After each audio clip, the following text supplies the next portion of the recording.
We make a big circle round part of the lagoon. We tie the vines together to stretch a mile, perhaps more than a mile. Everybody in the village takes part in the fish drive. Each one has his task. Some wait to close the net at the end when the fish have been driven into it. Others pull in the vine.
In a good fish drive, we can catch 2,000 fish.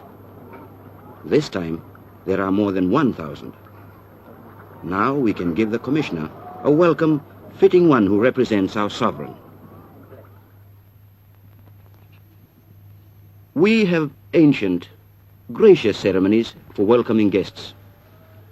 We begin with token gifts. Sitting beside the commissioner, I like to see my people take pride in our customs.